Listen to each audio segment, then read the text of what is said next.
This video lecture is about important terms of economy in news part 3 presented by me अभिषेक चित्रांश। इसके पहले के दो video में भी आपने इम्पॉर्टेंट टर्म्स जो भी प्रीवियस ईयर में न्यूज़ में रहे उसको डिस्कस किया है। उसी सीरीज़ में ये तीसरा लेक्चर है। इसमें फर्स्ट टर्म जो है वो है बॉन्ड यील्ड।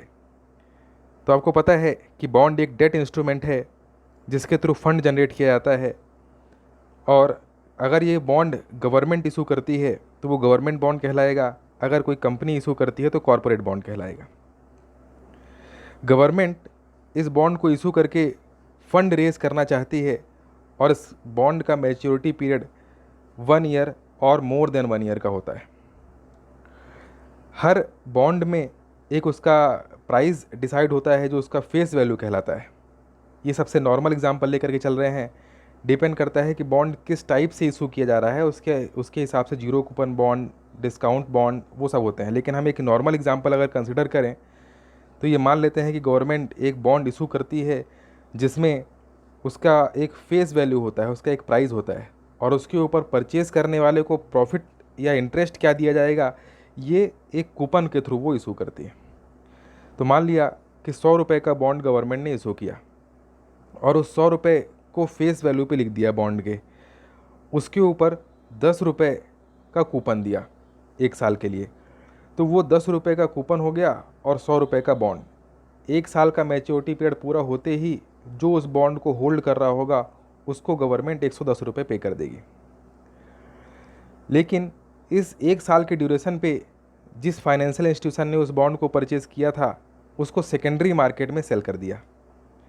सेकेंडरी मार्केट में सेल करने पर जब बाकी फाइनेंशियल इंस्टीट्यूशन ने देखा कि इकॉनमी अगर स्लो डाउन में है तो और कहीं इन्वेस्ट करने का अच्छा ऑप्शन नहीं है, बॉन्ड में इन्वेस्ट करना एक सेफ़ इन्वेस्टमेंट है, तो वो बॉन्ड की डिमांड क्रिएट करेंगे। इस सिचुएशन में बॉन्ड की डिमांड हाई है, तो हाई होने के कारण उसका जो प्राइस है वो बढ़ता चला जाएगा।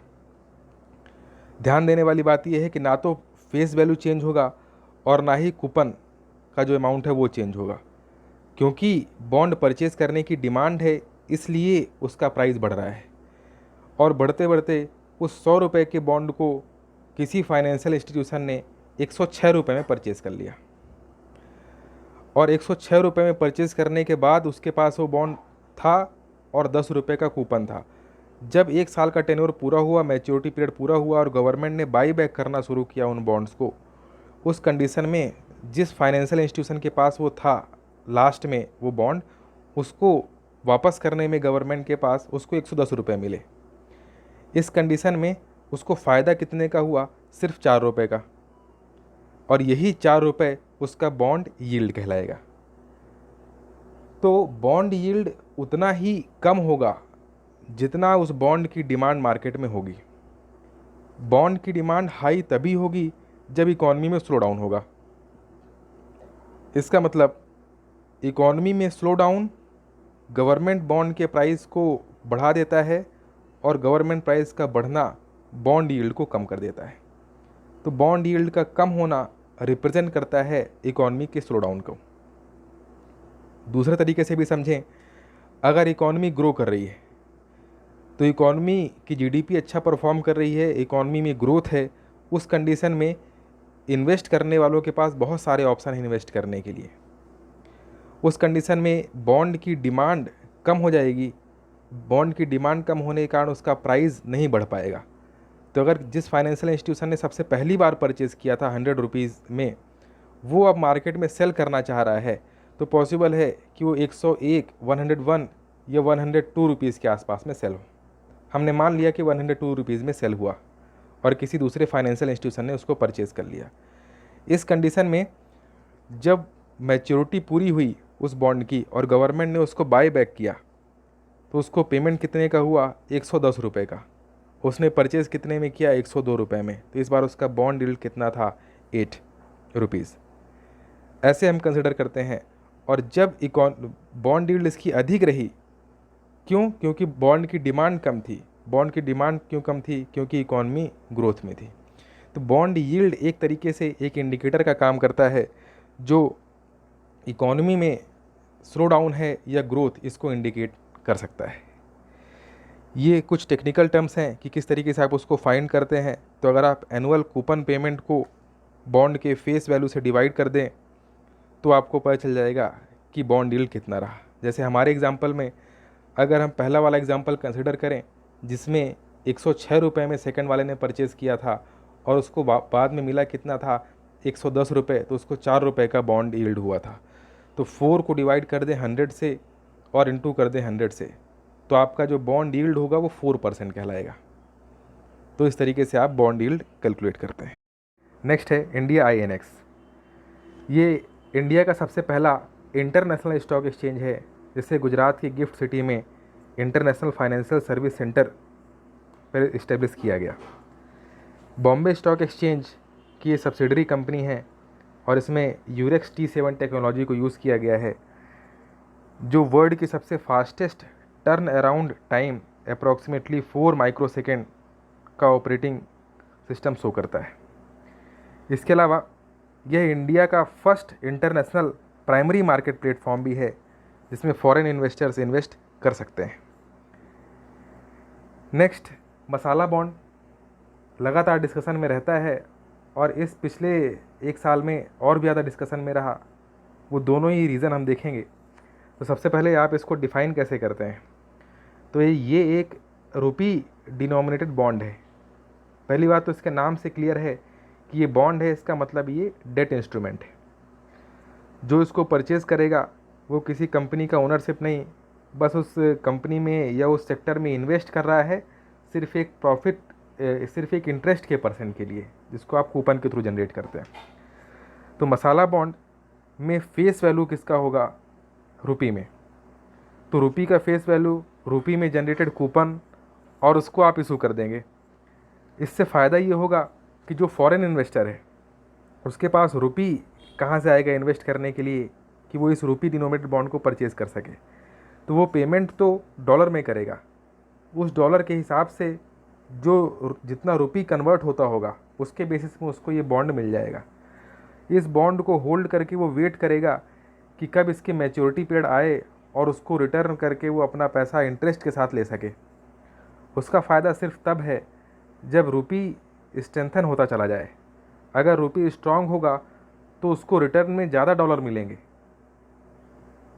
आई होप कि आपको ये कनेक्शन समझ में आ रहा होगा कि अगर रुपी स्ट्रांग होगा तो जिसने डॉलर पे करके और रुपी डिनोमिनेटेड बॉन्ड परचेज़ किया है, जब उसको रिटर्न करेगा तो वो रुपी उसको ज़्यादा डॉलर जनरेट करके देंगे, तो उसका प्रॉफिट अधिक होगा। लेकिन अगर केस अपोजिट हुआ और रुपी वीकन होता चला गया तो जिस टाइम पे उसके मैच्योरिटी होगी उसके बॉन्ड की और वो बॉन्ड रिटर्न करेगा, उस कंडीशन में उस रुपी को जब कन्वर्ट करेगा डॉलर में तो उसको बहुत कम डॉलर मिलेंगे या यूरो मिलेंगे। इससे इंडिया का क्या फ़ायदा है कि जब ये बॉन्ड बहुत अधिक इंटरनेशनल मार्केट में सेल होते हैं तो परचेज़ करने वाला हार्ड करेंसी देगा, रुपी, डॉलर या फिर यूरो, और वो हमारे फॉरेक्स में आकर डिपॉजिट होता चला जाएगा। एज अ रिज़ल्ट ऑटोमेटिकली हमारा रुपी स्ट्रेंथन होना स्टार्ट कर देगा। इसका सबसे पहली बार हमने यूज़ किया था 2014 में, जिसमें इंटरनेशनल फाइनेंस कॉरपोरेशन ने इंडिया के इंफ्रास्ट्रक्चर प्रोजेक्ट को फाइनेंस करने के लिए इस बॉन्ड को इशू किया था लंदन में, ब्रिटेन में। तो इसको किसके थ्रू रेगुलेट करते हैं, एक्सटर्नल कॉमर्शियल बोरिंग पॉलिसी जो RBI फॉर्मुलेट करता है उसके थ्रू। इसके अलावा क्यों इसका नाम मसाला बॉन्ड रखा गया, ये इंडिया के टेस्ट को डिफ़ाइन करता है, क्यूजीन को डिफ़ाइन करता है और उसको प्रमोट करने का एक एफर्ट है कि क्योंकि इंडिया की एंशियंट टाइम में आइडेंटिटी भी मसालों से होती थी, स्पाइसेस से होती थी, और प्रेजेंट टाइम में भी हम इसकी इसी क्विज़िन आइडेंटिटी को प्रमोट करना चाहते हैं पूरे वर्ल्ड में, इसलिए इसका नाम मसाला बॉन्ड है।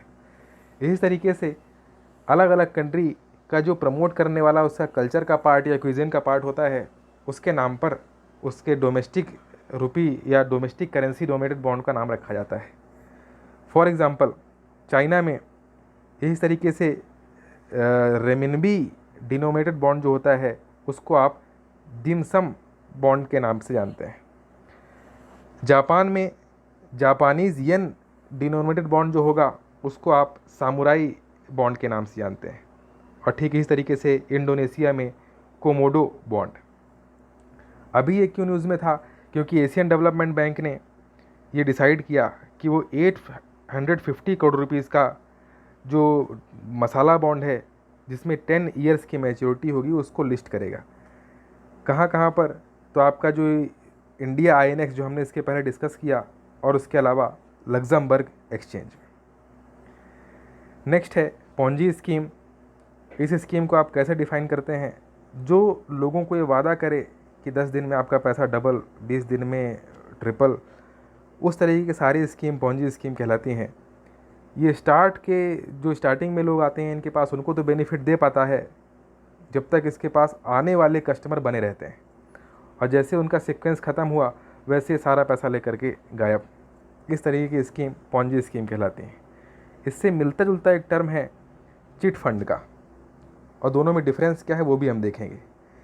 चिट फंड का प्रोसेस ये कि जितने लोग इसमें शामिल होते हैं वो वॉलंटरली अपनी इच्छा से वहाँ पर आते हैं और एक अपने पास जितना फ़ंड हो सकता है उसको पूल करते हैं, और एक जगह इकट्ठा करने के बाद उस फंड को और फिर चिट के थ्रू डिसाइड किया जाता है कि ये फ़ंड किसको एलोकेट किया जाएगा इन्वेस्टमेंट के लिए। इसको कहते हैं चिट फंड। गवर्नमेंट ने फ़िलहाल इसमें कुछ रेगुलेशंस इशू किए थे, उसके कारण ये न्यूज़ में था। नेक्स्ट है, और इसमें एक टर्म इम्पॉर्टेंट है, वो है फोरमैन।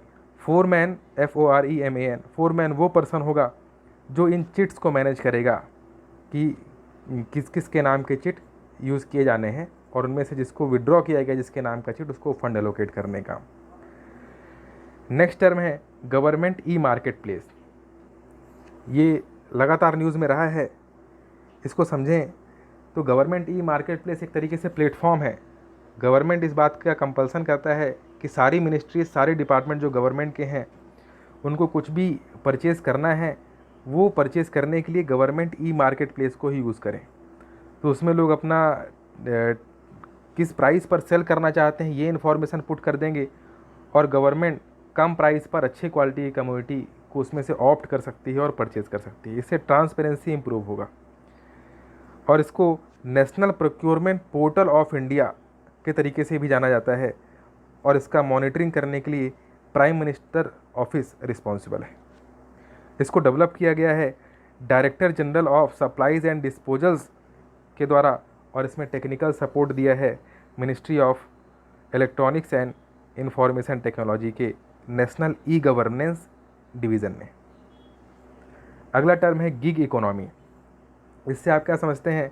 जहाँ पर कोई परमानेंट जॉब क्रिएट नहीं होती, बल्कि सारी जॉब्स ऐसी होती हैं जो कॉन्ट्रेक्चुअल बेसिस पे, फ्रीलांसेस या शॉर्ट ड्यूरेशन की, तो ये लॉन्ग टर्म इकॉनमी के लिए इफ़ेक्टिव नहीं है। गिग इकॉनमी एक तरीके से टेम्परेरी या कि absence of full time employment कुछ शो करती है। नेक्स्ट है सोशल स्टॉक एक्सचेंज। ये भी डिस्कशन में आया जब से निर्मला सीतारमन ने इस बार के बजट में इसका डिस्कशन किया था कि हमको एक सोशल स्टॉक एक्सचेंज इस्टेब्लिश करना चाहिए। क्यों इस्टेब्लिश करना चाहिए? क्योंकि सोशल एंटरप्राइजेस, इट मीन्स वो सारे एंटरप्राइज जो फंड रेज करना चाहते हैं जिससे वो सोशल एक्टिविटीज़ में उसको एक्सपेंडिचर कर सकें, for example providing health care, clean energy, इन सब के सेक्टर में, तो उनको फ़ंड रेज करने के लिए एक प्लेटफॉर्म मिल जाएगा कि जो लोग उनको फ़ंड अवेलेबल करवाना चाहते हैं वो सोशल सेक्टर एक्सचेंज के थ्रू फ़ंड अवेलेबल करवा सकते हैं, जो कि सेबी के अंडर वर्क करेगा। और इसके साथ साथ में ऐसा नहीं है कि इंडिया फर्स्ट ऐसी कंट्री है जो सोशल स्टॉक एक्सचेंज को इस्टेब्लिश करेगा। पूरे वर्ल्ड में अगर देखें तो कम से कम 10 सोशल स्टॉक एक्सचेंज तो इस्टेब्लिश हो ही चुके हैं। नेक्स्ट है ARTIS। ये भी इम्पॉर्टेंट है। इसमें application for remedies in trade for Indian industries and other stakeholders. तो अगर कोई दूसरी कंट्री जानबूझ करके अपने कम्युनिटी को जो उसके खुद के मार्केट में अधिक प्राइस में बिक रही थी उसको किसी दूसरे कंट्री को एक्सपोर्ट करता है बहुत कम प्राइस में, तो इस बात को प्रूफ करता है कि उसकी ये एक्टिविटी डंपिंग है। इट मीन्स वो दो ऑब्जेक्टिव सर्व करना चाह रहा है। पहला ऑब्जेक्टिव तो ये कि अपने खुद के मार्केट में उस कम्युनिटी के प्राइस को कम होने से रोकना चाहता है, और दूसरा ऑब्जेक्टिव ये कि जिस इकॉनमी में वो एक्सपोर्ट कर रहा है उस इकॉनमी पर कैप्चर करना चाहता है, क्योंकि इतने कम प्राइस पर अगर इम्पोर्टेड कमोडिटीज़ उस इकॉनमी में अवेलेबल होंगी तो डोमेस्टिक कमोडिटीज़ ऑप्ट आउट हो जाएंगी, जिससे डोमेस्टिक मार्केट ख़त्म और इंटरनेशनल इम्पोर्ट पे वो डिपेंड हो जाएगा। ARTIS एक ऐसा सिस्टम है जिसमें अगर किसी इंडस्ट्रियलिस्ट को ऐसा लगता है कि हमारी इकॉनमी में कोई दूसरी कंट्री डंपिंग करने का एफर्ट कर रही है उस कमोडिटी का, तो वो ऑनलाइन एप्लीकेशन फाइल कर सकता है और directorate general of trade remedies इस पे कोई एक्शन लें और इसको रोकने का एफर्ट करें। नेक्स्ट है डॉक्यूमेंटेशन आइडेंटिफिकेशन नंबर। 1 अक्टूबर 2019 से कंपलसरी कर दिया गया कि ये DIN के साथ ही कोई कम्युनिकेशन किया जा सकेगा indirect centre board of indirect tax and communication custom से। तो जब भी आपको या किसी एक्सपोर्टर को CBIC से या GST से कोई कम्युनिकेशन करना होगा, उसको DIN नंबर मेंशन करना कंपलसरी है। ये 15 डिजिट्स का एक नंबर होता है जो एक स्पेसिफिक आइडेंटिफिकेशन एलोकेट करता है हर ट्रेडर को।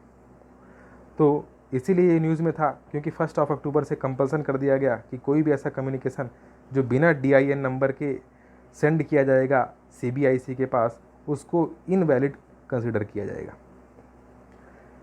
नेक्स्ट है नेशनल स्टार्टअप एडवाइजरी काउंसिल।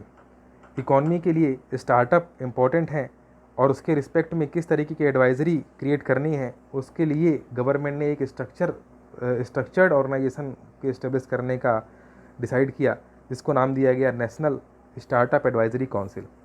उसका स्ट्रक्चर कैसा होगा, उसका कंपोजिशन कैसा होगा, तो उसमें एक चेयरपर्सन होगा जो मिनिस्टर होगा, यूनियन मिनिस्टर होगा कॉमर्स एंड इंडस्ट्री मिनिस्ट्री का। इसके अलावा एक्स ऑफिशियो मेंबर्स नॉमिनेट किए जाएंगे उन सारे डिपार्टमेंट या मिनिस्ट्रीज से जिनके अंदर स्टार्टअप इनिशिएट किए जाते हैं। फॉर एग्जांपल अगर टेक्सटाइल में कोई स्टार्टअप है तो ज़रूरी है कि टेक्सटाइल मिनिस्ट्री से कोई नॉमिनेटेड पर्सन उसमें आया हुआ हो, लेकिन ये कोई भी नॉमिनेटेड पर्सन जॉइंट सेक्रेटरी से नीचे के रैंक का नहीं होगा। इसके अलावा कुछ नॉन ऑफिशियल मेंबर्स भी होंगे जिनका टर्म 2 साल का होगा। इनको कौन नॉमिनेट करेगा? Central government. और ये किनमें से चुने जाएंगे?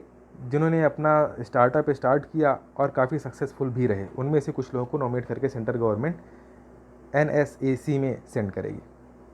और लास्ट है इसमें कन्वेनर ऑफ द काउंसिल जो होगा वो जॉइंट सेक्रेटरी होगा department for promotion of industry and internal trade का।